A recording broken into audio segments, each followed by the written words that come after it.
Hi friends, पढ़ते जाओ में आपका स्वागत है। आज मैं आपको बताऊंगा कक्षा 12 का जो चैप्टर नंबर 2 है उसका नाम है विलयन। चैप्टर का नाम क्या है? विलयन। इस वीडियो में आपको बताया जाएगा कि विलयन क्या होता है और विलयन में कौन कौन सी चीज़ पाई जाती हैं, विलयन के कितने घटक होते हैं। वीडियो को अंत तक देखिए तो फिर आपको सब समझ में आ जाएगा क्या होता है विलयन। अब देखिए विलयन क्या होता है।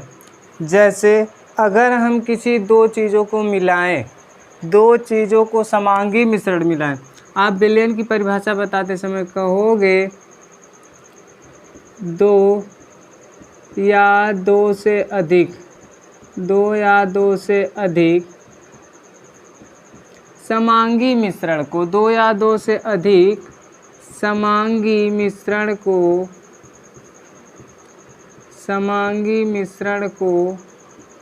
विलयन कहते हैं। विलयन की परिभाषा क्या होगी? दो या दो से अधिक समांगी मिश्रण को विलयन कहते हैं। क्या कहते हैं?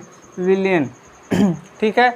जैसे आपके पास कोई पात्र है, आपने इसमें जल लिया और इसमें चीनी डाल दिया। आपने क्या डाल दिया?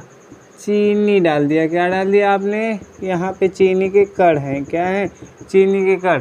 तो देखिए दो या दो से अधिक चीज़ को मिलाए, जल आपने मिलाया और चीनी मिलाया तो क्या बना? विलयन बना। अब ध्यान से देखिए विलयन के कितने घटक होते हैं, यानी कि विलयन में क्या क्या पाए जाते हैं।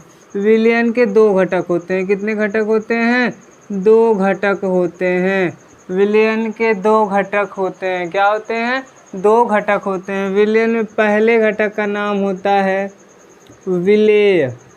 विलयन में दो घटक होते हैं। पहले घटक का नाम होता है विलेय और दूसरे घटक का नाम होता है विलायक। एकदम आसानी से आपको याद हो जाएगा विलेय और विलायक क्या होता है। विलयन तो आपने पता लगा लिया कि दो या दो से अधिक समांगी मिश्रण को क्या कहते हैं? विलयन कहते हैं। लेकिन विलयन के दो घटक क्या हैं ये भी आपको याद हो जाएगा। जैसे देखिए विलेय क्या है? विलेय। ठीक है। अब आप विलेय की कैसे परिभाषित करेंगे तो आप कहोगे विलयन में जिसकी मात्रा कम हो। क्या हो?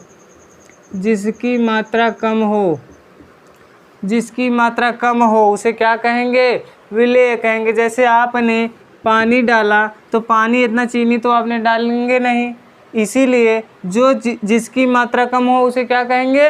विलेय कहेंगे। और विलेय की परिभाषा इस तरह से भी कह सकते हो जो गायब हो जाए, जो गायब हो जाए। ठीक है, उसे विलेय कहते हैं। जैसे जल और चीनी को मिला रहे हो, जल और आप चीनी को मिला रहे हो तो दोनों में से कौन सी चीज़ गायब हो रही है? चीनी गायब हो रही है ना। आप जब चीनी को जल में मिला दोगे, घोल दोगे तो क्या चीनी के कण निकाल पाओगे? नहीं निकाल पाओगे। इसलिए जो चीज़ गायब हो जाए वो क्या होता है? विलेय होता है। क्या होता है? विलेय होता है। और जिसकी मात्रा कम होती है उसे भी क्या कहते हैं? विलेय कहते हैं। ठीक है। जो चीज़ गायब हो जाए और जिसकी मात्रा कम हो उसे क्या कहते हैं? विलेय। जैसे इसमें गायब क्या हुआ? जल और पानी में चीनी गायब हो गया, चीनी की मात्रा कम थी तो ये क्या कहलाया? विलेय कहलाया। अब देखिए विलायक क्या होगा? विलायक क्या होगा? इसमें क्या होगा? जिसकी मात्रा ज़्यादा हो, जिसकी मात्रा क्या हो? जिसकी मात्रा ज़्यादा हो विलायक होगा। या आप विलायक कैसे पहचानेंगे? जैसे आप विलेय और विलायक यानी कि जल और चीनी को जब आपने मिलाया तो कोई एक विलयन बना, वो भी विलयन विलायक की तरह ही होगा। जैसे आपने जल और चीनी को इस तरह से डाला लेकिन चीनी को आपने घोल दिया तो बस क्या दिखाई देगा आपको? चीनी दिखाई नहीं देगी, चीनी गायब हो जाएगी। जो चीज़ गायब हो जाती है उसे हम विलेय कहते हैं। अब आप इस तरह से कह सकते हैं जो चीज़ गायब नहीं होती है उसे विलायक कहते हैं। जो चीज़ गायब नहीं होती उसे क्या कहते हैं? विलायक कहते हैं। ठीक है। विलायक की मात्रा ज़्यादा होती है। और विलायक जो होता है ये हमेशा विलयन की तरह दिखाई देता है, विलयन की तरह। जैसे विलयन क्या होता है? दो या दो से अधिक मिश्रण को विलयन कहते हैं। अब जैसे चीनी और जल को मिला दोगे जब आपस में, चीनी घुल जाएगी तो जो विलायक रहेगा वो तो विलयन की तरह दिखेगा।